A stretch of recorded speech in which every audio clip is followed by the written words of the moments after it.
program. So I would like to welcome anyone who has a possibility to come closer, have a seat, because this is going to be a very interesting topic for everyone to listen to.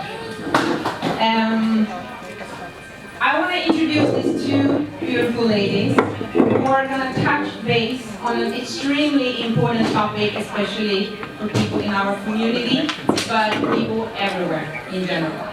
Mental health is something that we all hear about a lot, everywhere for sure. But one of the most important things is feeling comfortable, feeling safe, and being secure in the conversations with therapists. For some of us, maybe even most of us, sometimes that safe place is not really created because we have experiences or we're carrying histories that cannot really be comprehended at the same way with the people we may be talking to. And this is why this talk becomes so important. The talk today is going to be about cultural safety in therapy, building trust and connection.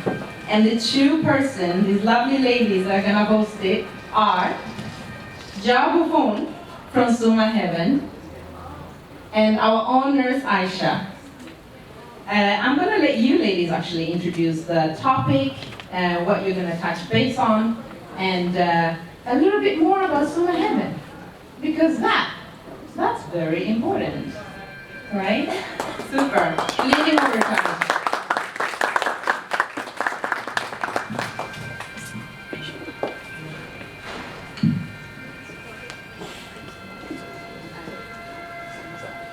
Hi everyone, my name is Aisha.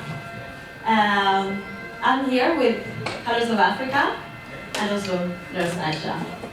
So this lady over here, Jabu Fu, is a coach, and you actually appeared on my platform last year as we talked about mental health for our community. And the reason we talk about mental health for people of color, anyone that defines themselves as a person of color, African or otherwise, knows that there's a lot of stigma connected to mental health, depression, and everything in between. So today we're going to talk about mental health, cultural safety in therapy, building trust and connection. That is the topic. And you, Jabu, please introduce yourself first. Hello, my name is Jabu, and I am, as you said, previously a coach. I'm also educated therapist now, stress therapist, and I've spent, well, most of my working years actually within corporate, so HR. And when I started on this journey, it was really due to my own experience with challenges with mental health. And so it was that and an interest in psychology, ironically. So when I was young, I wanted to be a psychologist. And my parents were like, we think it's better for you to walk towards the lawyer or the economist type of route. And I was a good girl, so I listened, and I kind of put that aside. And then I decided to go into becoming a lawyer, and then I didn't like that, so I ended up in HR. But then, as I was sort of working through the ranks of being in leadership and senior leadership roles, I discovered more and more how lonely it is to be the only black person in the room.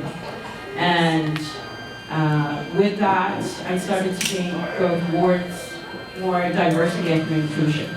So my last corporate role was a diversity, equity, and inclusion advisor for a large multinational organization. And I was so stressed out in that role that I decided to resign and burn out. Yeah.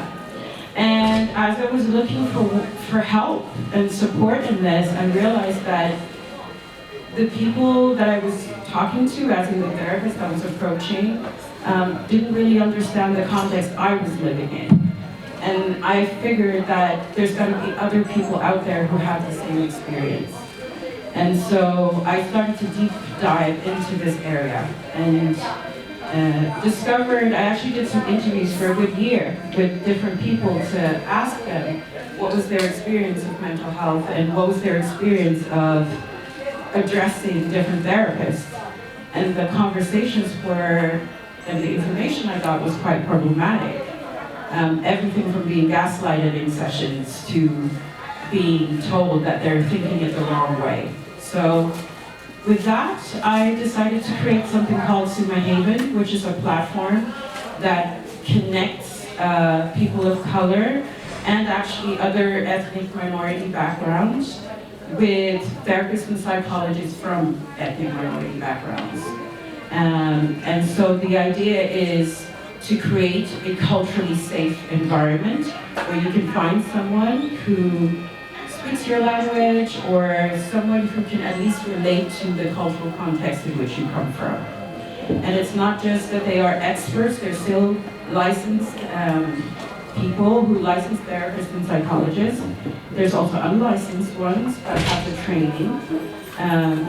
But the difference is that we actually specifically have now developed a training that gets them to focus on practicing therapy from a decolonial and anti-racist perspective.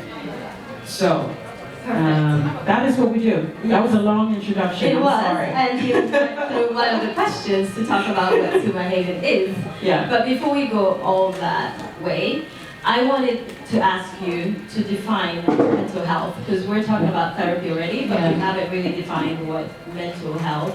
If you could, In short space of time? Yeah, okay. So mental health, at least if you look at it from the definition of the WHO, is it's a state of being, of well-being, where you are able to cope with stressors, daily stressors. You're able to cope with self-actualization. So you're able to really live a healthy and good life, right? And that's the paraphrasing of it. Whereas with mental illness, it's really that you're not coping with those sides of your life. And that includes also being active in your community, being someone who can just go about their daily lives in the way that you normally do. because life is hard. Yeah. You have to be able to get the tools that you need to cope. So if you could tell us the difference between mental disorder and actual mental illness or disease, the difference. Yeah, so there's a historical context with that. So mental disease was something that people spoke about in the 1800s, right? So that was more where people weren't so knowledgeable in psychiatry, so they looked at it as the same as a physical illness, effectively. And that's also where the stigma started to come from. Because people thought, okay, there's something wrong with this person from that perspective. Mental illness is the evolution of that. Because now you understood that there's a separation between the body and the mind from that perspective. And so mental illness is really about you having, it's a broader term that describes an emotional state or a mental state, but it also includes clinical diagnosis, whereas mental disorder is only clinical diagnosis. So it's a classification. Because I feel that we're used more to the disorder, where it's extreme, and we see people going through stuff with shows. While mental illness is something that you cannot really touch base on. You can't really see it on a person. So they go about their days and they look just like you and me, anybody sitting here, but with a mental illness. Yeah.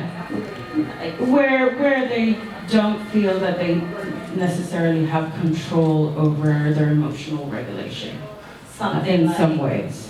Anxiety, for instance. Anybody heard of anxiety? A lot of people live with anxiety and not showing. I think what's important to note is that all of these things you can have in short spaces of time. So I could go outside and I'm stressed because I'm late for a meeting. That's different to having prolonged sense of stress. Yes. that goes over weeks or even months Yes. or more, Yeah. right? So that's the difference. And then we have the depression, which a lot of people actually use very lightly. Yes. I feel depressed. Yes. Is that something, if you could... But you can also have a clinical diagnosis of depression. Okay. So why is it such stigmatized in our community? I think you have to go back to our history, right? So because we've been sort of inheriting a lot of generational trauma, but also because of the situations that we normally find ourselves in, whether that's from a socioeconomic perspective or any other, where we're facing perhaps racism or other aspects that sort of hamper our well-being, that has taught us somehow to always be the strong people, right? We always have to be strong in order to cope with what we're going through. So we can't breathe. And so that means, inadvertently, if you're looking for help or you're looking at those aspects, it may be deemed as weak, right? And so it's an inherited point of view that impacts how we operate in terms of seeking help for mental health, and also being able to talk about it openly with our loved ones and people, because there's a lot of people out there who don't feel okay, but they hide it. Yeah. In order to cope. I feel as though it also comes down to that there's not a treatment, a direct treatment, besides from having a fever or something that you can actually see and treat and go to the doctor as well. Mental illness, you can't really understand it at that moment that I need help. Yeah, I think it's a gradual self-awareness, right? So a lot of the times, and unfortunately this is what we do, we wait until it's almost too late. Or not too late, but it's so far gone that you're maybe at a stage where you can't even get out of bed because you just feel like you can't cope with whatever's going through. And it could be the smallest thing that becomes very overwhelming. So what are the symptoms? What shows you that you have a mental illness or disorder and you actually need to go seek help? So I understand the question. I prefer not to look at it as, oh, I need to self-diagnose that I have a mental illness. But I feel it's more... being aware of yeah, your I think symptoms it's and what... more aware of your own mental state. So if you're not okay, and you're not okay for a long while, this can be seen in signs like you're having trouble sleeping, you're having trouble, you're constantly in loops in your mind and thinking about things and overanalyzing things. You can't relax. You're always thinking that you need to sort of like be productive in some way. Or the opposite, where you are just so tired, both mentally and physically, that you're not able to keep up with your day-to-day responsibilities. So this is not a physical symptom? It's not it can show up. It can show up in your physical body in the sense that you are drained of energy, and you're also in the sense that you can't sleep. Sleep is the number one thing for me, the sign. It is essential for you to be able to really sort of like play with your life, because your body's literally rejuvenating itself and your cells are reproducing as you sleep. But when it comes to mental illness, sometimes it's not enough to just sleep it off. It's not enough. So I think when you know, everybody knows when they're not okay. They really do. Then it's a question of figuring out, do I actually need support now? So could we mention a few, what should I say, a few, not diagnoses, but a few symptoms or a few mental illnesses that people know that are normal in society, like anxiety, and then there's other extreme cases. Yeah, and I would say they're not, it's just a clinical diagnosis as opposed to it being an extreme thing, but it's a clinical diagnosis.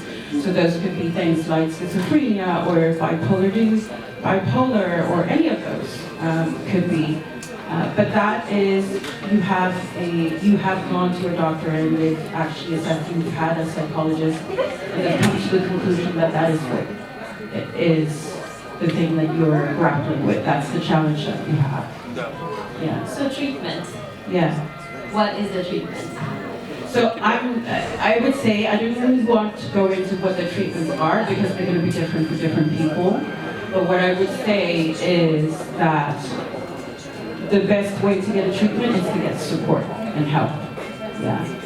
So, well, obviously as a nurse, I'm used to giving people pills for Yeah. their diseases, but when it comes to mental illness, that's not enough. Unless it's a clinical diagnosis, like you said, a depression Yeah, or you might, schizophrenia. yeah. But some of them just basically need therapy. I think that it depends on what the diagnosis is or what your doctor has told you. For some, it's enough to just have a regimen in terms of your day-to-day routine and exercise and eat better. For others, it's going to be a completely different plan. And the most important thing here is to make sure that you do have one of how you're going to move forward. So for example, for some, it is about pills. Perhaps you need that in order to function, but you should never just have one part of your plan, right? So it's not just popping pills and then that's it, you're gonna get there. You still have to mind your body, you still have to also look at how you can get help with therapy to talk through whatever it might be. You may have gone through a trauma that needs to be addressed in some way. So, Suma Haven, Yeah. what do you guys do? So, yeah, so it's a little bit more like what I said in the beginning. It's more us connecting with people, with therapists and psychologists who understand the cultural context in which you come from. So it helps really to create safety. So I don't believe that healing can really happen unless you feel safe enough to be able to feel safe enough to say exactly what's on your mind and what's happening to you. That safety needs to be there in order for you to be able to assess it thoroughly together with your therapist. And you said earlier that you need a therapist that speaks your language. You don't mean the actual language, Could English, be. Swedish. It could be. It could be English. We do mostly English, Swedish, but we also do other languages because all of our therapists have a different background. So. But it could also be the silent language where you understand each other from a Yeah, cultural perspective. absolutely, absolutely. So what's the difference between Sumahaven and the, well, except for the culture? Basically, the traditional therapy that we're used to. Yeah. So all of our therapists are trained in the traditional therapy. So they do CBT, they do ACT, those different sort of modalities, they use those. The main difference is really what I said, like, and nobody on that platform shouldn't have an aspect of anti-racist and decolonial perspective. And to my knowledge, there isn't an organization that works in that way at this point in time. So Sumahaven is very new and different in that way. Yes, because we're intentional about making sure that people feel safe when they come to us. It's already a huge work to get to us, to actually acknowledge to yourself that you need help. That's one, and then two, actually taking that step to actually reach out to someone. That's an enormous amount of courage and energy that goes into that process. And so when they come to us, we want to make sure that they feel safe being with us, right? So a last reflection, I talked to you earlier. Yeah. I have spoken about Sumahaven and I talk about therapy all the time to my friends. Yeah. I basically say we all need therapy at some point. And I have a wonderful therapist. Yeah.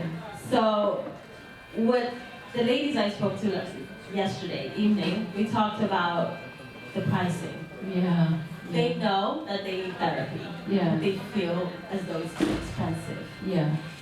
What can we do to mobilize therapy being affordable? Yeah, thank you for asking that question because it's a real concern for a lot of people, the amount of, especially if you're going private. I think the first thing is, if you cannot go private, the best way is to go down the route of your doctor and have them do a referral for you to see someone. And that would be paid through the normal sort of care system. if you are in a position where you can pay privately, then it's a question of looking at how do they pay it, right? So some of the therapists might have packages where you can pay a little bit at a time. Some of them have what's called sliding scale. So they will look at your economical background and then put a price that works for you.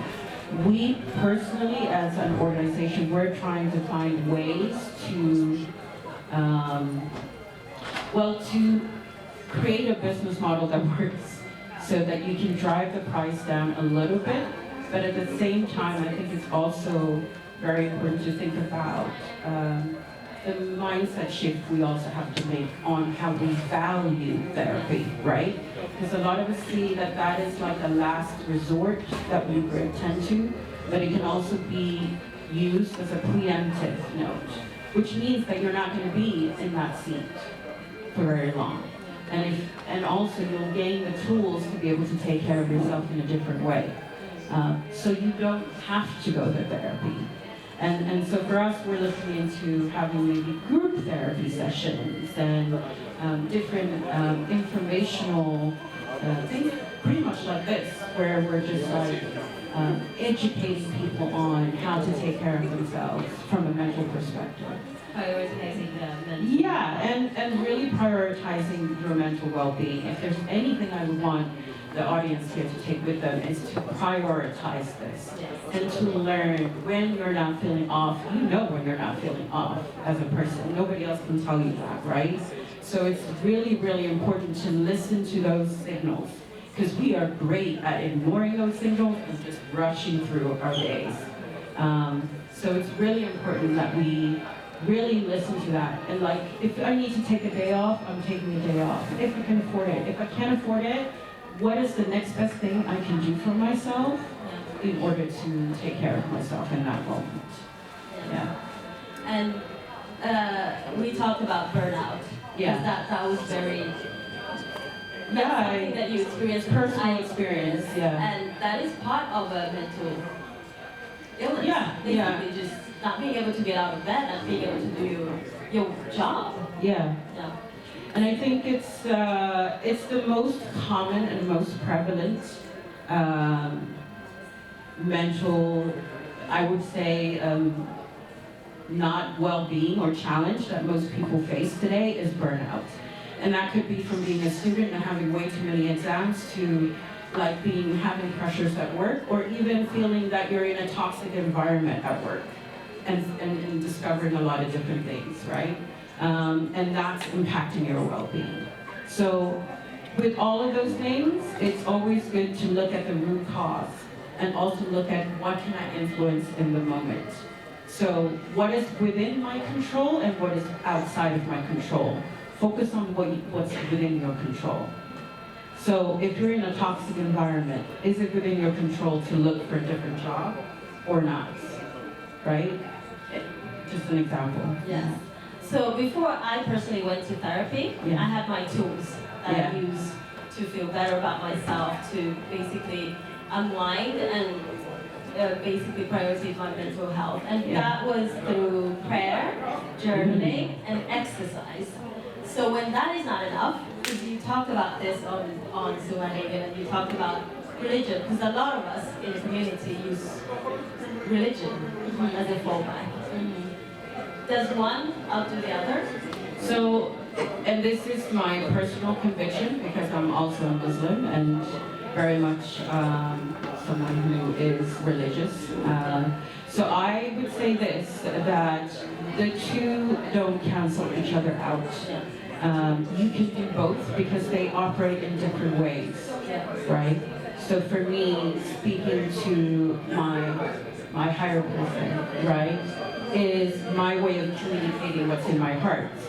But therapy is a way to address it from a logical perspective and getting the tools to help myself. Another angle, basically. So it's a different angle. And I think that there are certain, at least in my sort of circle of community, there's this notion or thought that if I am doing therapy, then I don't believe enough in my Savior or in my higher person, because that means that I'm doubting what He's got for me or with me, right? And I think that that is a little bit, there's some thoughts that could be validated in some way, but I think that it can also be really harmful to yourself from that perspective. So it's important to separate the two so that you can allow yourself to get the support you need. Because we're built up in different areas, mind, body, and spirit. Yes, and I think that all three need to be addressed. All right, so I do believe we'll have a few minutes for questions. I saw someone with a hand in the air. Do you want to say something?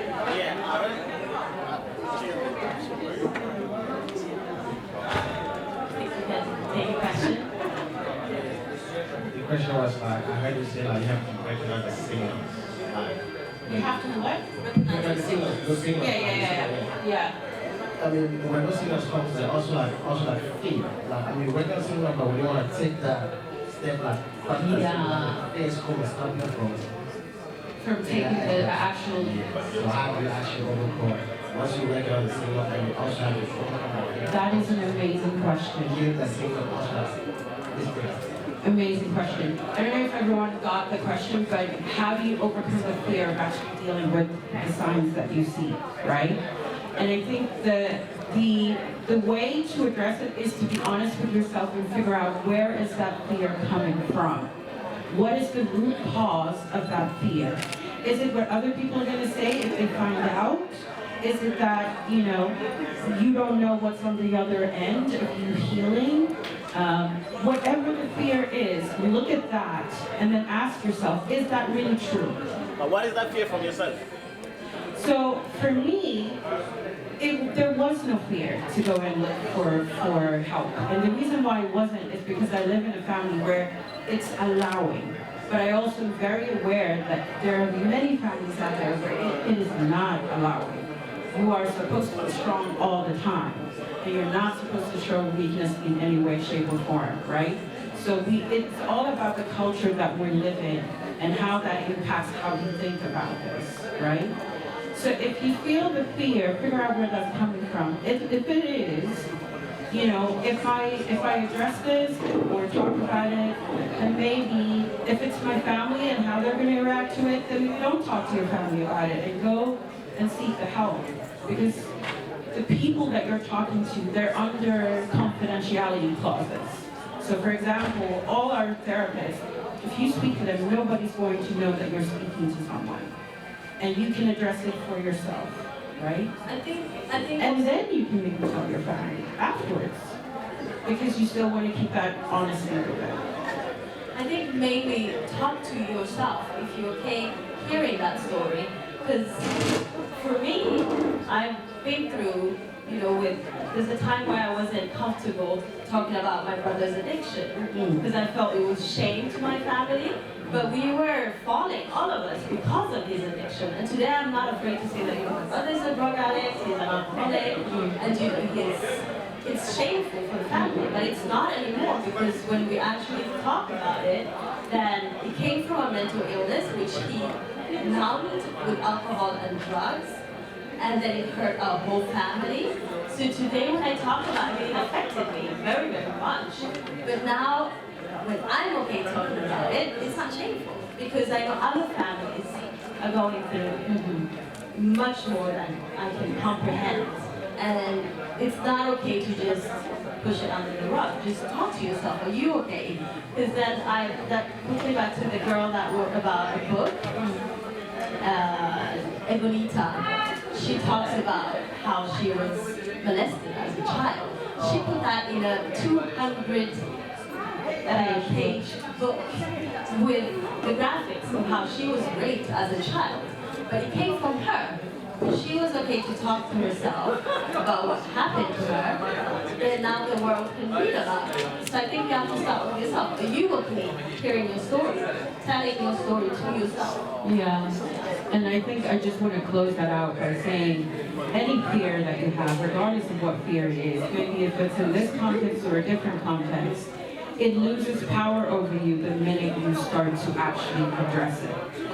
It loses power over you, and it will diminish over time. It appear to be real, but it's not. It's in your head. It limits you. So it limits you on purpose. Anybody else have a question?